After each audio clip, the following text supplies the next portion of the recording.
Yeah. Okay, it's live now. Okay, good evening, everyone. Today marks the 16th anniversary of one of the worst natural disasters ever in recorded history. That is the 2004 Indian Ocean earthquake and tsunami that killed over 2 lakh people in the region. This virtual session, Tsunami Stories, organized by Vitasta Publishing, is an effort in commemoration of all victims of the natural disaster, along with those who survived but lost their near and dear ones. We have Air Commodore Nitin Sathe with us, who worked in the front line as a wing commander then, among the few who had the opportunity to serve on the Andaman and Nicobar Islands soon after the catastrophe occurred. He has penned down his experience in disaster management in his book Tsunami 2004, The IAF Story, A Few Good Men and the Angry Sea. The book also mentions the role played by all sections of society, the government and the armed forces, who formed a formidable team to bring back normality to the islands in record time. And I am Radhika Tiwari, your host for the evening. Hello, Air Commodore. A very good evening to you. Hi, Radhika. How are you doing? I'm good, sir. I'm good. Hope you are well too. Good. All is well. All is well. Nice So, and shall cold in we? Delhi. Yes, sir. Yes, sir. A lot cold in Delhi. Okay. Shall I start then with the book? Yes, please do. Okay. So I'll begin this session with the starting paragraph from Air Commodore's book to give our viewers an inside view of the havoc wreaked by the sea's fury. The author writes, hot and fetid air filled the aircraft the moment the doors were opened. The salty smell of the sea, mixed with the trenchant odor of rotting flora and fauna, filled our nostrils. As the aircraft approached the island, all of us assigned to this mission craned our necks to get a first look at the devastation through the small round windows. We saw a dark brown sea with huge trunks of trees and debris floating on it. Large tracts of the forest had been flattened as if someone had sliced through them with a knife.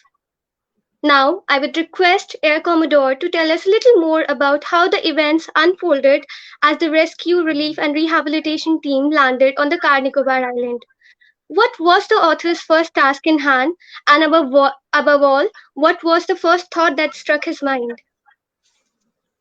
Okay. So before we go to the arrival of our team on the islands, what had happened was that on the 26th of December, early morning, there had been an earthquake in a place called Banda Aceh in Indonesia, and Indonesia. it was one of the largest earthquakes ever.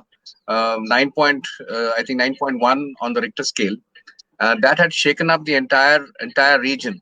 So it was an undersea earthquake which caused a multiple set of tsunamis to occur all over the Indian Ocean region and as far as Africa. In fact, people died as far as Africa after some time. So the tsunami waves generated due to this earthquake came and hit everybody else who were in line of the waves.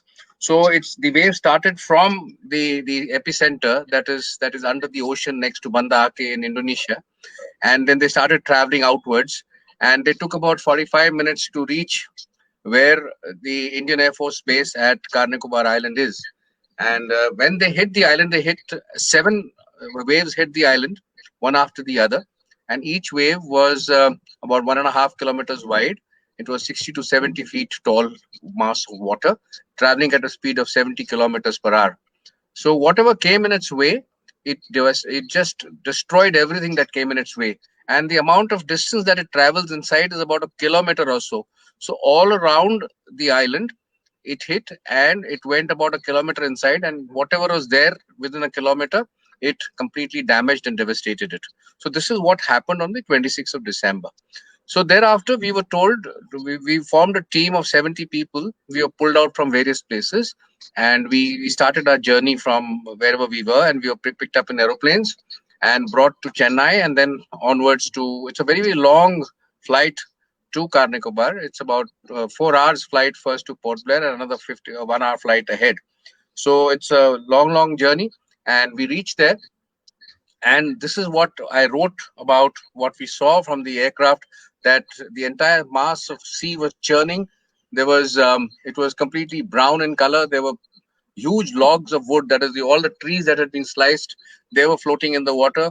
There was whole lot of debris from the broken homes that had gone into the water, and that was all floating around in the sea around the island. So what we saw was, and the entire all the houses around the beach, along the beaches, in fact, were completely destroyed. So it was like a pack of cards that everything had fallen apart, and there was absolutely mayhem everywhere. So this is what we saw from the air. Okay, and then when we got down, like you said, hot and fetid air, filled the nostrils. That was the stench of the rot that had set in already, of dead body, as well as the foliage that was rotting because of the seawater. So that was the stench that filled our nostrils. That is what I've written about, and that stench stayed with us. In fact, whenever I smell the sea, I always remember tsunami. So this is what the in short is what had happened and what we saw when we landed there. And what was the first thought that came to your mind? Oh yeah. So what was the first thought? Where are we? What are we going to do? And where do we start? There was no we were there and we didn't know what to do now, because there was no clear cut instruction given that we are supposed to do A, B, and C. Okay. It was only as if we had to get the base going again. So from where do we start? Everything, wherever we go, everything was broken. So we had to start first. We had to first set our own house in order, in the sense that we had to make ourselves comfortable on the island. So we had to pitch our own tents, and we had no food, we had no water, there was no electricity. So it was bad living, and there were a lot of mosquitoes, and it was quite pathetic actually. And we had to settle down in these conditions and then start clearing up. Firstly, we had to get the aeroplanes inside. So the whatever little clearing up that was done by the team that was there earlier, by the survivors, they had cleared a little portion of the runway for us to land. Now we had to make it safe. We had to make the runway clear, and it was broken at many places. So we had to fill in some sand and make it temporarily okay for aircraft to land. And thereafter, of course, we started clearing up. We started rescue, relief, and rehabilitation in that order. So rescue was first. We started the rescue of people in case there were any more survivors. However, by the time we reached, most of the survivors had been rescued, or the dead bodies had been found. There were a large number of them still missing, and we went around searching for them first. And thereafter, of course, the relief work started, in terms of we used to get all these items that were needed for the rehabilitation work. That used to come to the island. From here, I used to control the aircrafts. The helicopters used to go to the many islands that are around. You all must be aware that there are more than 572 islands in this area, Yes. and out of which only about 30-35 are habited. So we had to go to each of these islands and give rations and everything, and rescue people from these islands. So that is the main task that was there in front of us. But besides that, of course, within this Air Force base, we had to get the Air Force base going. So whatever was left of the Air Force base, we had to kind of get hold of it and start making it work. Okay, it was a Okay. difficult task. Yeah. Okay. And then, speaking of the earthquake, the island are prone to high seismic activity, so those stationed on Car Nicober were familiar with earthquakes. This one, the one that occurred day after Christmas, though, was gigantic compared to the ones they had experienced so far. There is one flying officer, DJ Bhandarkar, you have mentioned in your book, a still serving officer who is one of the survivors of the 2004 tsunami. He describes the event of that day graphically in his diary. I would like to read it. He writes, "In my sleep, I felt as if someone was shaking me very vigorously. I opened my eyes. The bed on which I was sleeping got pushed away and crashed against the cupboard, which was almost 2 feet away, and came back. I was shocked. The fan above was shaking from side to side so violently that all the blades had bent. All around there was a haunting sound coming from the ground. The walls were shaking like paper. The floor was shaking, moving up and down with a very severe screeching sound coming from the walls of the house. I saw water seeping in from the overgrowth with tremendous force, and it was heading into our direction."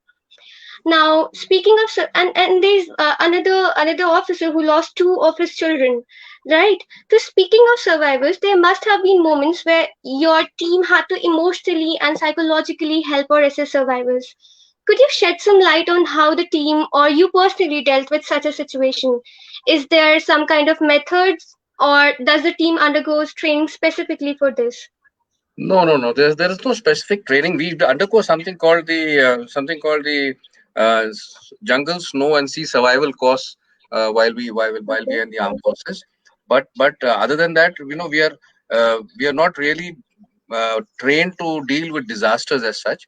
But our training itself is so good that whatever task that we are given and whatever situation that we are in, we are able to carry out our tasks in every best way that we can. So therefore, like you said, the earthquake, the seismic, this thing was very high, and it is an earthquake prone area, and people we had witnessed in our 1 year stay there, we witnessed more than 200 shakes of more than five on the Richter scale. So it was a common occurrence there, but this kind of an earthquake nobody had ever seen. So, like you described, that the earth shook, the earth trembled. There was a Like paper, yes. yeah, yeah, and then there was a lot of noise from the earth, as if it was cracking everywhere. The buildings were Okay. cracking. So people were afraid. There is no, I mean, anybody would be afraid in that kind of a situation, and they were so much in shock after that was one shock, and after that the second shock was of the water. So after they had gone through this, they were left absolutely high and dry. People were actually there were some ladies only in their night gear, in fact, who were roaming around. They didn't have any clothes to wear. So that was this kind Mm. of situation that we saw. So there were people who were in a state of shock. Some were people were crying, some people were wailing, howling, and everything was happening. They were looking for their loved ones. There were still people thinking that somebody might be alive. So they were in the broken buildings. They were going in and out of them, trying to remove big boulders, trying to see under the debris if they could find anybody. So that was happening all right. But other than that, what we could do was to kind of calm them down, and then we had to put them into these aeroplanes that had brought us in, and these people were sent out of the island as soon as possible because we had to commence our work. So by the time we started, by the beginning of the year, that is first or second of this thing, when the prime minister visited us, we had already most of the people who had stayed on the island during the tsunami had been removed from there. They had been sent home. So there was, I mean, that problem of looking after people did not arise. They had to be looked after at the other bases that these people went to. They had to go through psychiatric evaluation. They had to go through psychiatric counseling, PTSD as it is called. So they had to go through that post-traumatic distress that people go through. Okay, so other than that, of course, we ourselves had to go through a lot of trauma. So there were some people like Bhandarkar and all who got affected by the he had given the last rites to 25 bodies in one day. So if you have to Mm. bury 25 bodies, 25 children, pick them up with your Yes. own hands and do it.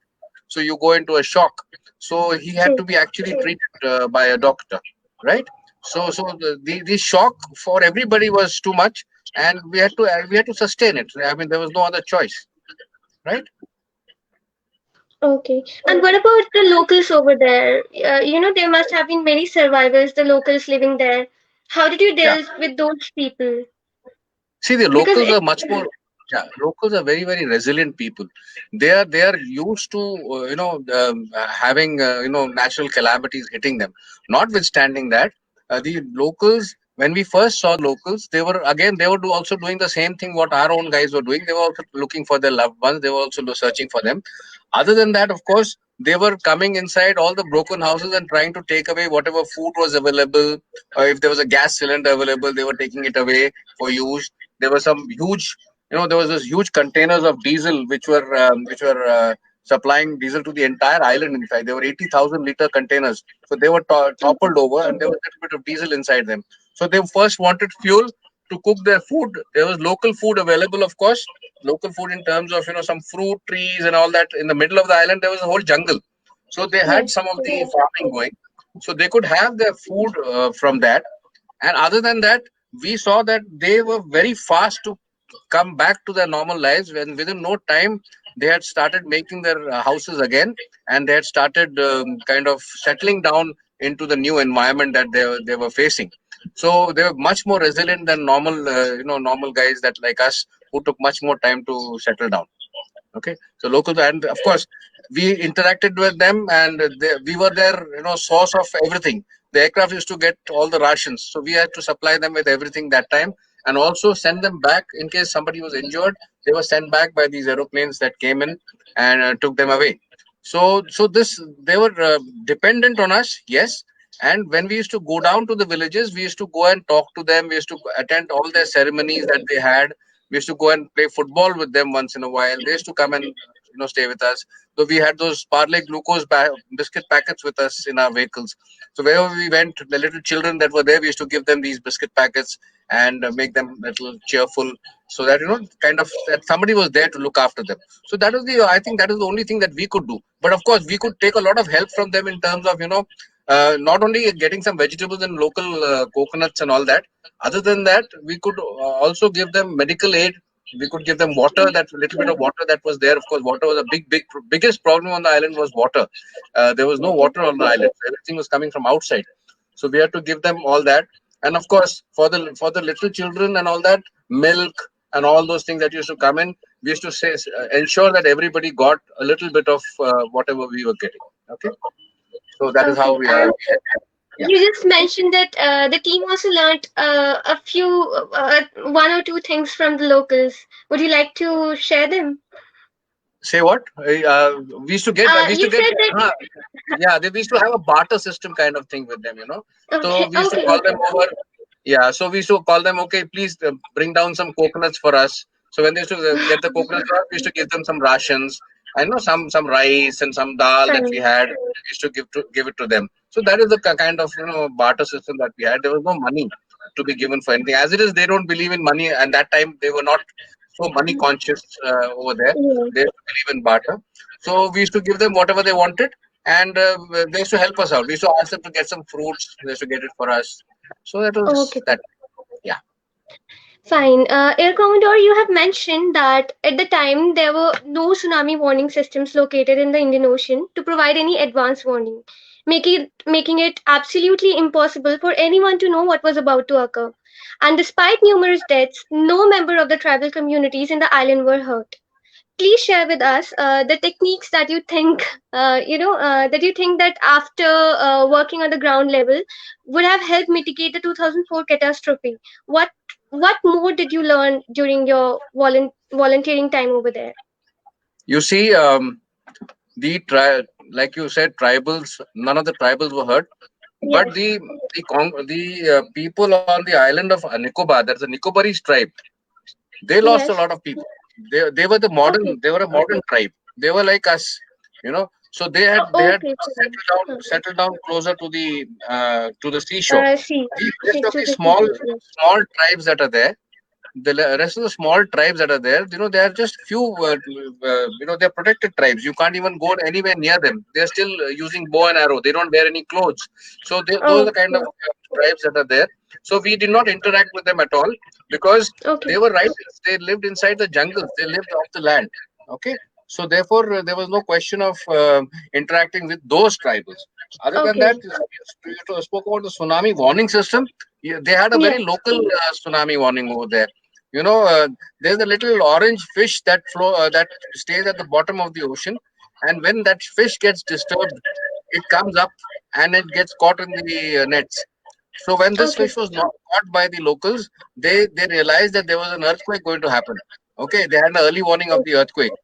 So they went and told the district administration that there's a big earthquake going to happen. So what are you going to do about it? So the district administration said, yeah, yeah, we will. When it happens, we will see.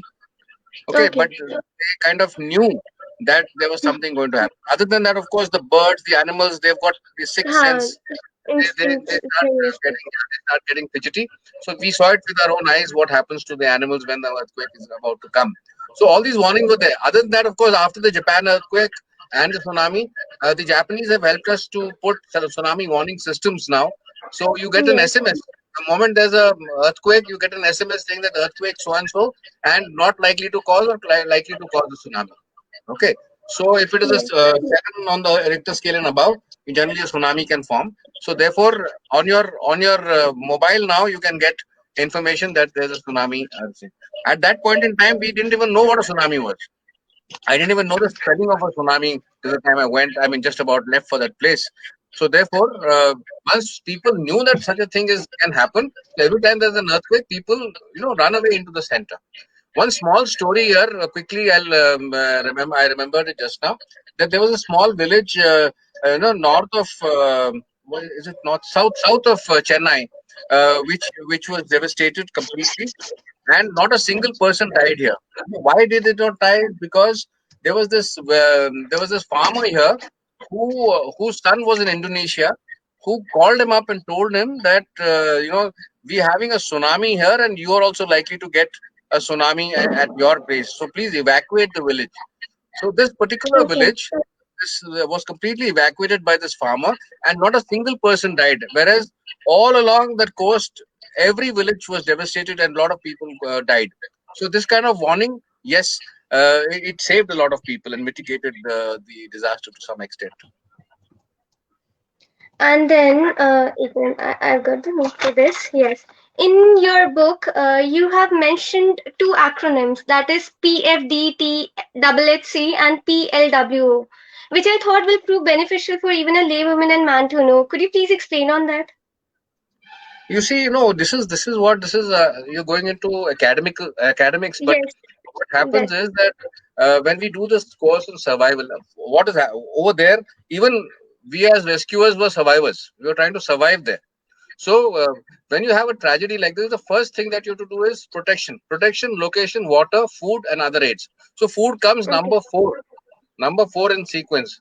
Protection, okay, location is you first protect yourself, uh, locate people, and then start water and then food. So this is the okay. sequence of fighting a disaster. There's protection first.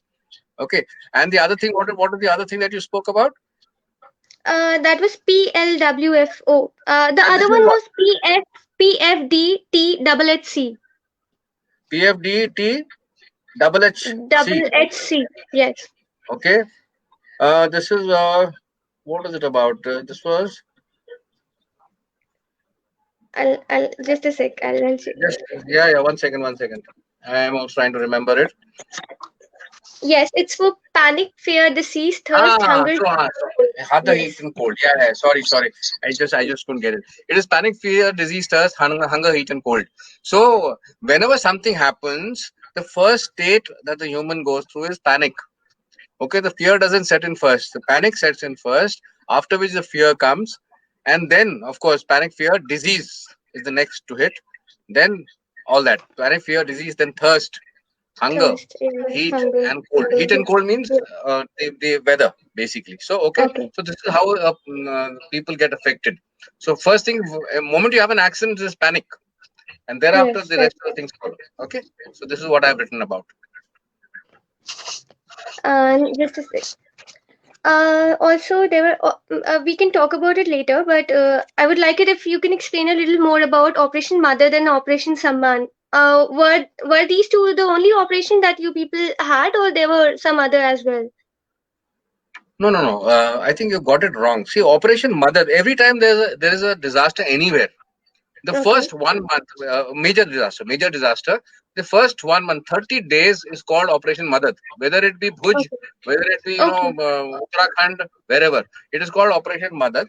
So the first 1 month is spent in the first initial actions. It's called initial actions, in terms of saving people, in terms of giving them the livelihood, in terms of starting to rehabilitate them. Okay, and thereafter Okay.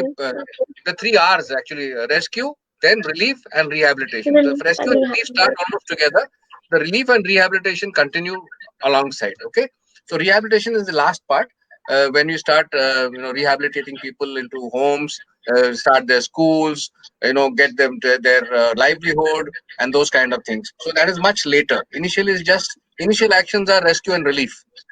Okay, so the Operation Okay. Mother is the first 30 days in which we flew. A lot of flying was done. A lot of items were gotten from mainland, and they were distributed to these islands. Okay, And Operation Saman is completely different. Operation Saman was to rescue the statue of Indira Gandhi at Indira Point, that is the But it southernmost point in happened. India. It happened at the same time, right? Matlab one after the Yeah, another. yeah, no. Yes. Each of these little things was named an Yes. operation. If it was specific to Indira Gandhi's statue being rescued, so it was called Operation Samman. So the government wanted us, that statue was broken and lost in the sea. It had gone buried underground. So first we had to send the helicopters to see where it was. It is a massive Okay. statue. It's a massive. It Fine. weighs in tons. I think it is 11, 2 tons. 11 feet or Yeah, something. 11 Yes. feet. Yeah. So it had broken. So we found it under some sand, and then the helicopter was sent. It was pulled out of the sand, and then the debris was cleared from inside. It was made lighter, and then lifted to safety, and brought to a new place where it was, refurbished again, and again put up as Indira Point. Okay, but Indira Point, where the lighthouse was completely destroyed. There was water coming in. What had happened was, since the island had tilted a little bit, all the islands are tilted towards the tsunami, towards the Sure. earthquake. Sure. Okay, so when they tilt, even if they tilt by half an inch or 1 inch, that much more water will come inside. So your high tide line will go further inland. Okay, so that's how they had to shift the statue and put it back, and that is why it is called Operation Samman. Okay. Fine. Then you write in your book that the local cattle were constant and unwelcome visitors. You had some water stored in your tents to help you to your team in the morning ablutions. To Yeah, get this pure source of water, these animals literally tore into your tents and before you knew it, had their heads stuck into the buckets. Right. yeah, And then you've also mentioned about dogs helping your team finding the bodies. yeah. I was wondering if we realized that these poor animals also require a source of salt-free water to drink and survive. Right. So during a disaster, what we often don't realize is that lost animals, especially pets or cattle, undergo as much emotional and physical trauma as humans. It is with Yes. time that rescue teams have now started rescuing and providing for them as well. I was wondering if the Indian Armed Forces too has adapted something in line with animal welfare during disasters. No.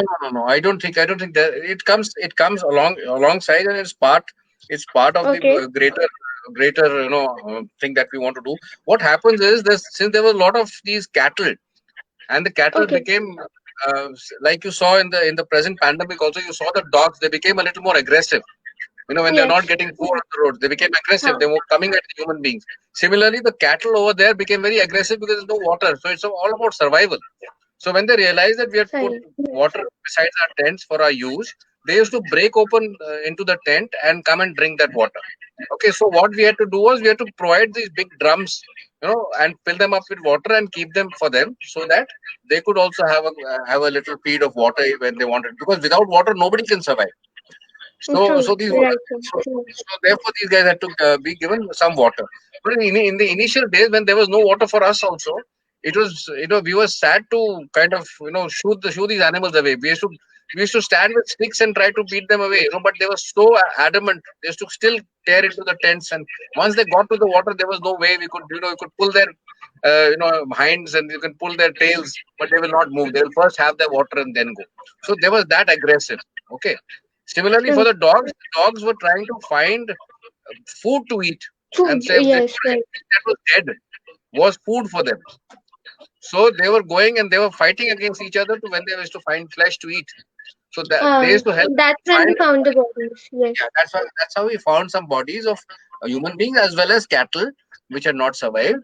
And then we used to go there, and we used to put kerosene, and we used to light a fire to that, so that it doesn't spread into a disease. So that Okay. is how the dogs helped us.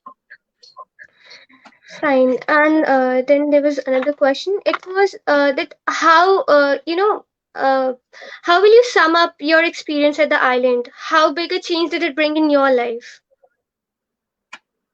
Oh, this is a very big question. Very small question from your side, but a very big answer from my side. But then I think it changed the way I look at life completely, because because we are used to having a fan above our heads. We are used to having heaters around us in winters. We are used to having water coming out of the taps. We are used to having 24-hour supplies. We are used to having vehicles. We are used to having fuel available to us. So when there is shortage of everything, you learn to live minimalistic.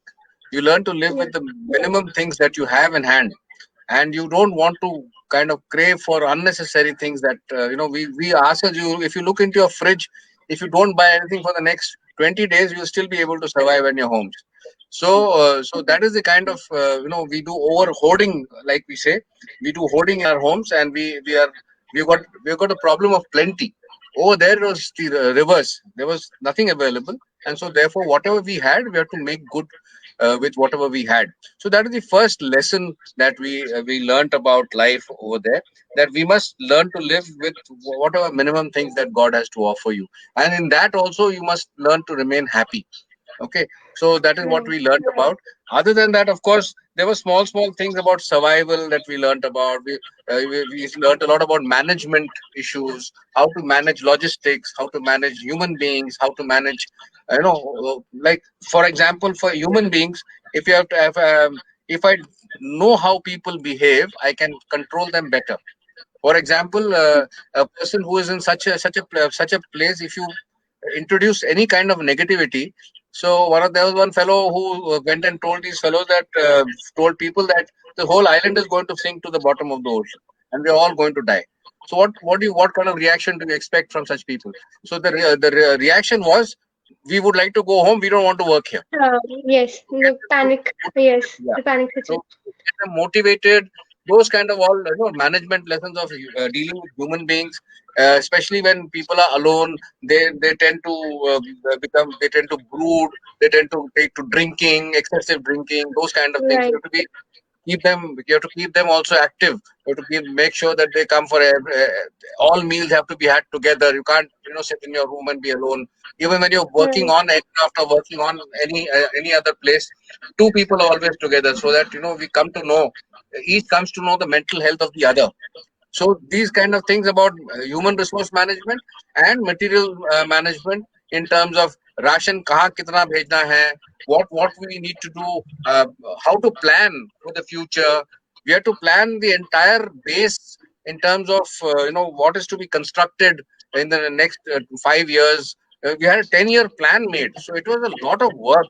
As far as so all this work that we did, we were very rich in terms of the experience gained out of the tsunami. And so therefore, this sum up, if you call me, yes, all aspects of life, we realized it much clearer.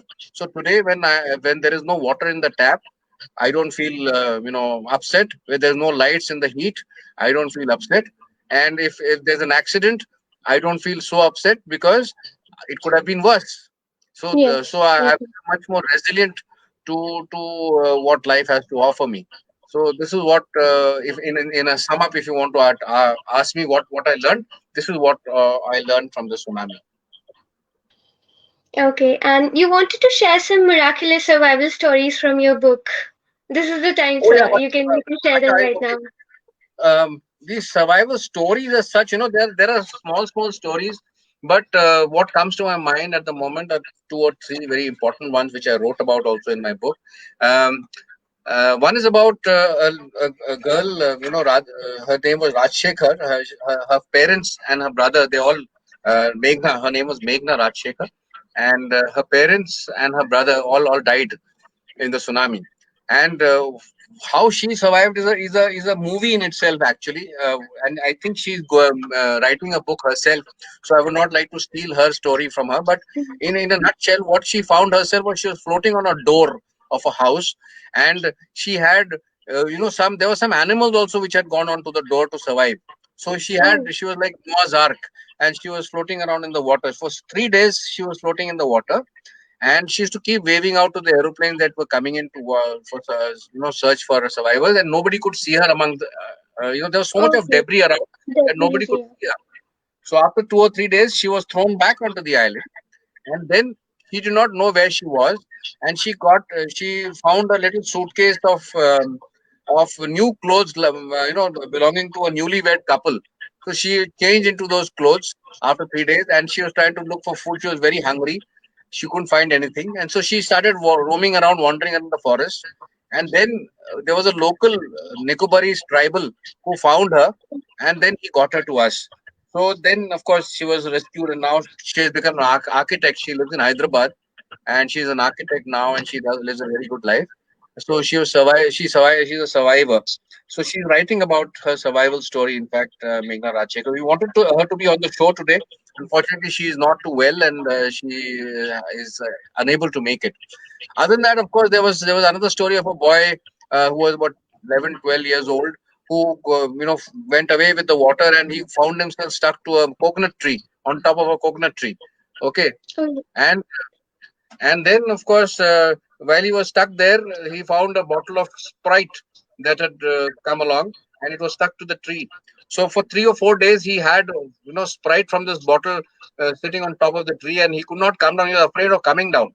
Finally, he held the tree from both sides with his hands, and he just slid down the tree slowly, and he was injured on his chest. Complete chest was completely abrasion. There is oh, abrasion on his chest, but he survived those 4 days on top.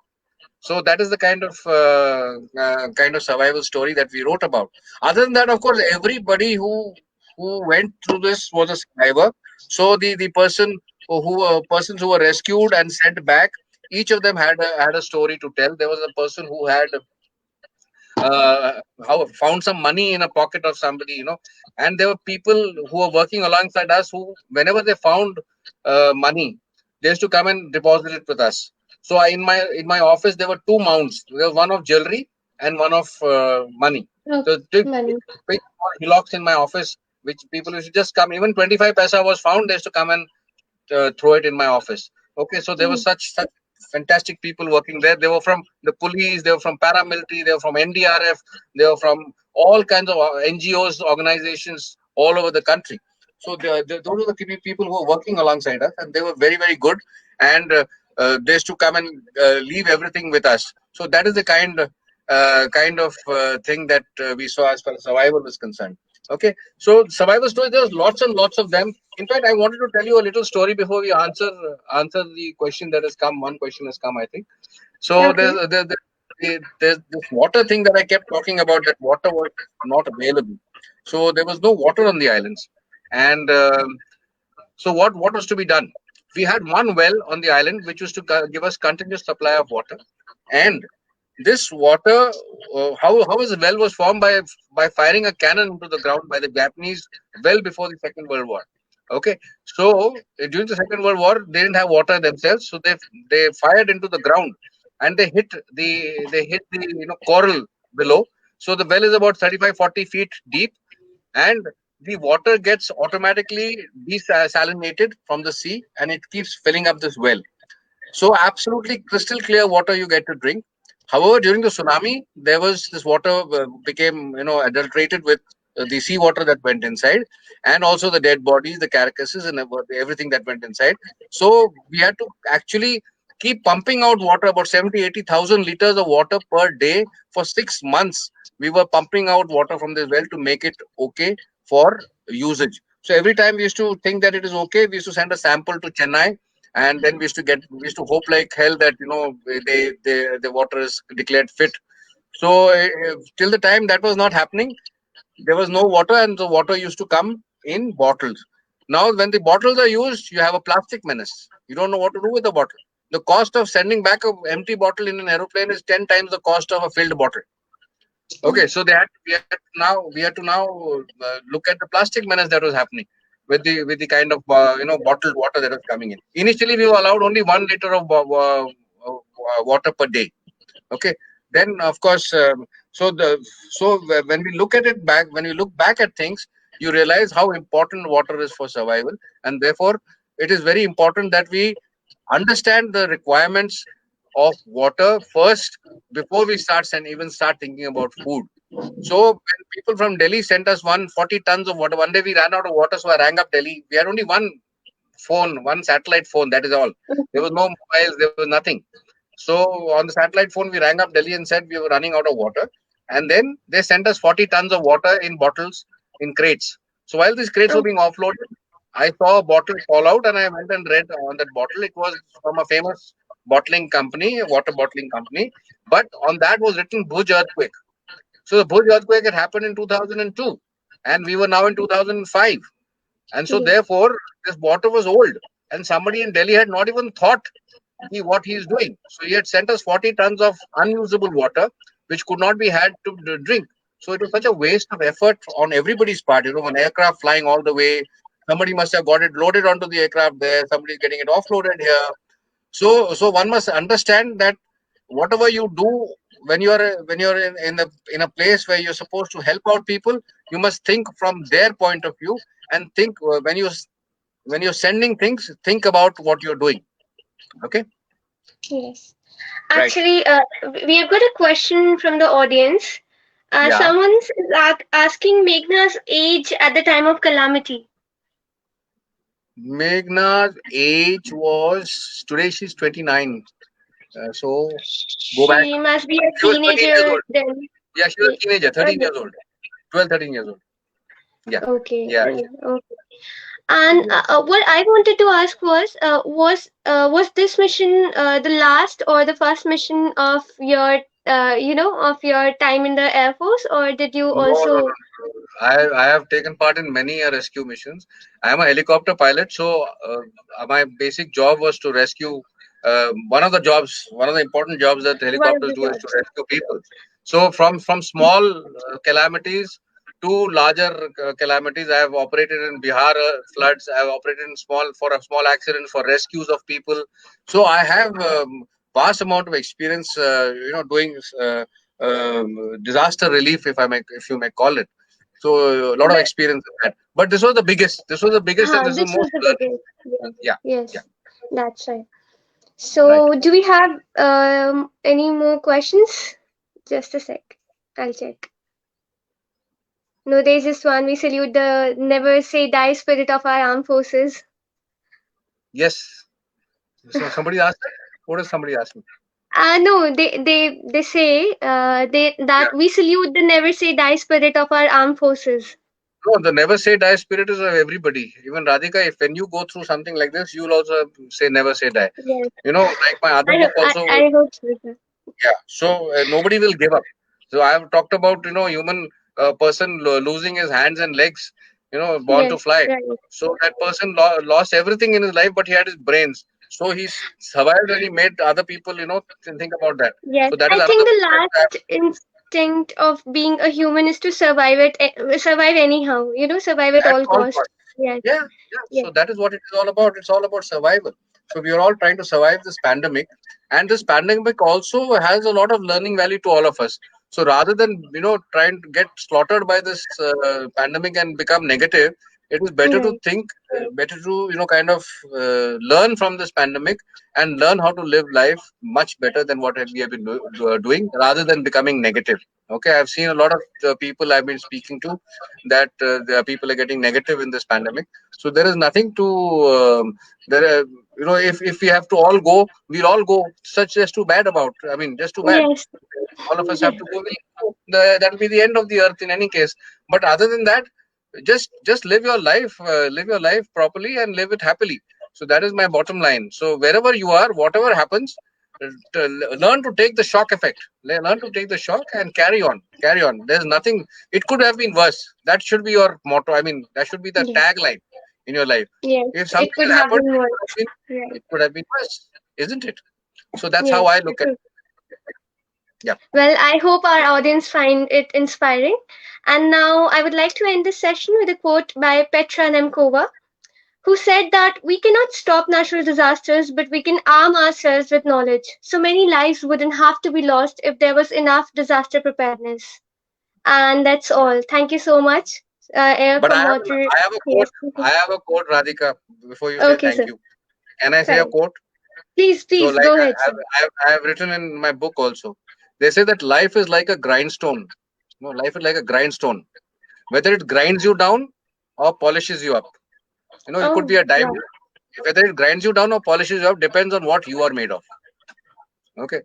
जो जिस मिट्टी के आप बने हैं, जी. So it depends on what you're made of, and whatever that grindstone is, like the tsunami or the present pandemic, whether it polishes you up or it kills you, it is what depends on you yourself.